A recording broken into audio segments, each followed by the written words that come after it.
So hey guys, this is KB and welcome to the Unlucky Aspirant. And तुम मुझे KB के नाम से बुला सकते हो बिकॉज नेम तो अभी मैं रिवील नहीं कर सकता.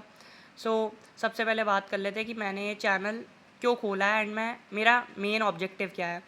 मैं ड्रॉपर हूँ 2027 जेई के लिए एंड मेरा लास्ट ईयर 92.88 परसेंटाइल था जेई मेन्स में विथ प्योर वन शॉट्स. सिर्फ मैंने लास्ट के 3 महीने में प्रैक्टिस करी थी लास्ट के 3 ईयर्स के PYQs की एंड प्योर मंजिल से मेरा 92.88 परसेंटाइल था. वन शॉट की सीरीज़ भी रिवील कर दी. मंजिल सीरीज़ से मेरा प्योर 92.88 आया था. तो यही कहना चाहूँगा कि अभी ये चैनल मैंने इसलिए खोला है ताकि मैं वीकली आऊँ और ऑडिट कर पाऊँ कि मैंने क्या क्या पढ़ा है. प्लस जब जेई का रिज़ल्ट आएगा तो अपने अंदर जो चेंजेस देखेंगे कि ये जस्ट मैं इसलिए बना रहा हूँ वीडियो ताकि जब मैं मेरा जेई एडवांस या जेई मेंस का रिज़ल्ट आएगा तो उस दिन मैं आके बताऊँगा कि मेरा क्या क्या कैसे कैसे रहा. ठीक है. एंड आगे बात कर लेते हैं मैं अभी कहाँ से तैयारी कर रहा हूँ. आई एम अ प्रयास 2.0 स्टूडेंट एंड मैं इनऑर्गेनिक के लिए अमिताभ शर्मा सर को फॉलो कर रहा हूँ. मैथ्स के लिए प्रयास 3.0 से अन्ना सर को. फिज़िक्स में मैं सलीम सर को फॉलो कर रहा हूँ. आई नो वो 2.0 में नहीं है, ड्रॉपर बैच में नहीं है, तो मैं उनके 2025 के ड्रॉपर बैच से लेक्चर्स अटेंड कर रहा हूँ. एंड ऑर्गेनिक के लिए मैं फॉलो करने वाला हूँ रोहित अग्रवाल सर को. He is a really good teacher, really good सही में. एंड नेक्स्ट सब्जेक्ट बच गया फिज़िकल के लिए मैं फॉलो करने वाला हूँ फैज़ल रज़ाक सर को. ठीक है. 2.0 से नहीं 1.0 के उनके जो लेक्चर्स रिकॉर्डेड हैं उनसे करने वाला हूँ. एंड कुछ गलतियों के बारे में बात कर लेता हूँ जो मैंने कर दी थी, जो शायद तुम लोग आगे ना करो अगर तुम 12th ही हो तो सबसे पहले तो बात कर लेते हैं कि भाई प्रैक्टिस में बिल्कुल कमी मत छोड़ना. मैंने लास्ट के 3 महीने में प्रैक्टिस उठाई थी और मैं सिर्फ वन शॉट्स और लेक्चर्स पे डिपेंडेंट था, तो भाई प्रैक्टिस बिल्कुल मत छोड़ना. नेक्स्ट भाई क्या कहते हैं, रिवीजन में कमी बिल्कुल भी मत रखना. मैंने भाई यही करा, रिवीजन के लिए नया वन शॉट चला लिया. फॉर एग्जांपल फ्लूइड मैकेनिक्स ख़त्म हुआ, 1 महीने बाद फ्लूइड मैकेनिक्स कमज़ोर हो गया, उसका नया वन शॉट नए टीचर से देख लिया. एंड मैं पहले ही बता दूँ, मैं ऑलमोस्ट हर टीचर से पढ़ के देख चुका हूँ. ऑलमोस्ट हर टीचर, नेम तो वैसे ले नहीं सकता लेकिन कुछ टीचर्स ले लेते हैं नेम. VC करके एक चैनल है, वहाँ से भी पढ़ चुका हूँ. वहाँ के मैथ्स के सर बहुत बढ़िया हैं. For JEE advance and chemistry की मैम भी बहुत बढ़िया है, लेकिन जेई मेंस के लिए मैम बढ़िया है, लेकिन जेई एडवांस लेवल पे मैम का कंटेंट नहीं है.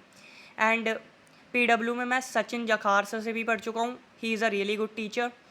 मैं आशीष अग्रवाल सर से भी पढ़ चुका हूँ. He is also a good teacher, लेकिन मेरी उनसे फ्रिक्वेंसी नहीं बैठी क्योंकि उनका थोड़ा कंटेंट बहुत ज़्यादा एडवांस लेवल रहता है. एंड प्लस वो जल्दी भी बहुत ज़्यादा स्टार्ट कर देते हैं ड्रॉपर बैचेस. मैं मैथ्स ऑलमोस्ट हर टीचर से पढ़ के देख चुका हूँ. तरुण सर से भी पढ़ के देख चुका हूँ, लेकिन तरुण सर का थोड़ा सा कंटेंट मेरी फ्रिक्वेंसी मैच नहीं करी. मैं टीचर किसी को बुरा नहीं करा, बहुत अच्छे टीचर है, लेकिन फ्रिक्वेंसी नहीं मैच नहीं करी, तो मैंने इसलिए अन्ना सर से मैच करने का सोचा एंड उनसे मैच कर रही है धीरे धीरे.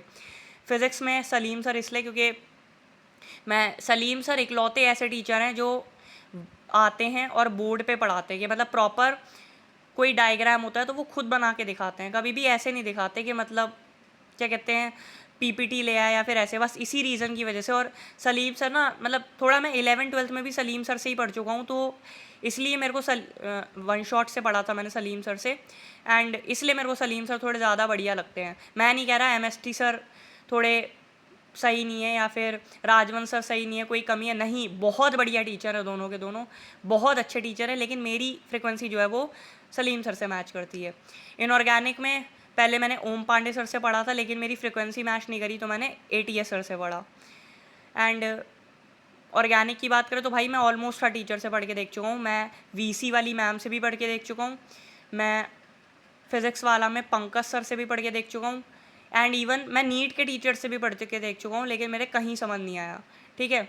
एंड इवन मैं फिज़िक्स की बात करूँ, NV सर से भी पढ़ के देख चुका हूँ वन शॉट्स या फिर आप कह सकते हो कि ओल्ड लेक्चर से, लेकिन मुझे वहाँ भी थोड़ा सा कंसेप्चुअल क्लैरिटी मेरी लैक कर गई थी, क्योंकि NV सर बहुत ख़तरनाक लेवल पे चीज़ों को ले जाते हैं, जो कि I think JEE mains level पे तो मुझे लगा नहीं था इतना ले जाना चाहिए. प्लस जेई एडवांस लेवल पे मेरे पे उतना टाइम नहीं था कि मैं उनका फॉलो करूँ, तो इसलिए मैंने उनको फॉलो नहीं करा, वरना he is also a very good teacher. Okay.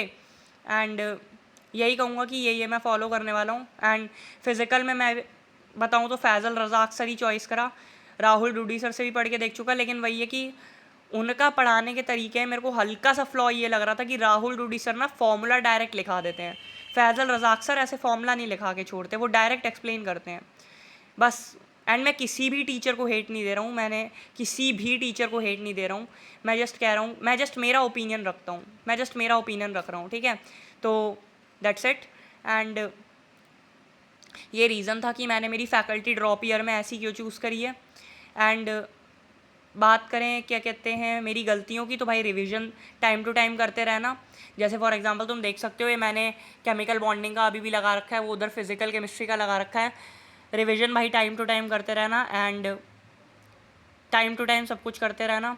Questions भाई बहुत अच्छे से करना, मैंने क्वेश्चन लास्ट के 3 महीने में करे थे तब जाके आई थी। एंड भाई मैथ्स को बिल्कुल हल्के में मत लेना। मेरे मैथ्स में जेई मेंस में मेरा 8 अप्रैल शिफ्ट 2 था, उसमें 28 मार्क्स थे out of 100 and I got a highest percentile which is 93.66 percentile in mathematics, ठीक है। एंड वहीं फिज़िक्स में केमिस्ट्री में मेरा 44 आउट ऑफ 100 मार्क्स था, उसके बाद मेरा 89 परसेंटाइल बना था।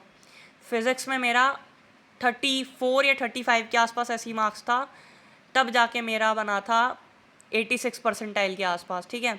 तो मैंने सारी परसेंटाइल रिवील कर दी हैं। एंड इतना ही कहूँगा कि मेहनत करते रहो भाई, 5 महीने में अपन सबका एग्ज़ाम है। एंड जो जो अपडेट्स होगी मैं हर हफ्ते यहाँ पे आऊँगा, हर हफ्ते अपडेट दूंगा मैंने क्या क्या करा है।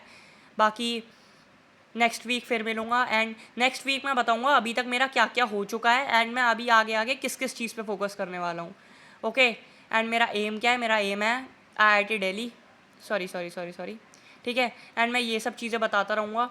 वैसे IIT दिल्ली तो मेन एम नहीं है, मेन एम तो यही है कि अच्छे से जेई मेंस निकल जाए, अच्छे से जेई एडवांस निकल जाए, एंड लास्ट ईयर से इम्प्रूव हो जाए। लेकिन वही है कि एक डिसेंट सा टारगेट रखना होता है ना, कि ताकि मन मोटिवेटेड रहे, तो इसलिए मैंने IIT दिल्ली को टारगेट रखा है, जस्ट रखा है अभी, ठीक है। वो चेंज भी हो सकता है बाद में, ठीक है। सो यही कहूँगा, मेहनत करते रहो, एंड जो जो अपडेट्स होगी, जो जो बातें होंगी वो मैं देता रहूँगा लास्ट में आके, मतलब हर हफ्ते में आ जाया करूँगा। एंड मेरे टेस्ट के मार्क्स भी बताऊँगा। एंड हाँ, एक और गलती कि भाई टेस्ट बिल्कुल मत छोड़ना। मैंने जो मॉक टेस्ट दिए जेई मेंस के वो लास्ट के 3 महीने में दिए, और मैंने टोटल 40 मॉक टेस्ट दिए थे, 30 जेई मेंस 1 से पहले, 10 जेई मेंस 2 से पहले। एंड बोर्ड में मेरा कितना मार्क्स था वो भी आगे जाके बताऊँगा, ओके। सो दैट्स इट, पढ़ते रहो, मेहनत करते रहो। 5 महीने में मेंस है एंड 10 महीने में एडवांस है, लगे रहो, ओके। एंड तुम्हें कोई डाउट है तो मुझसे पूछ लेना, मैं क्लियर कर दूंगा।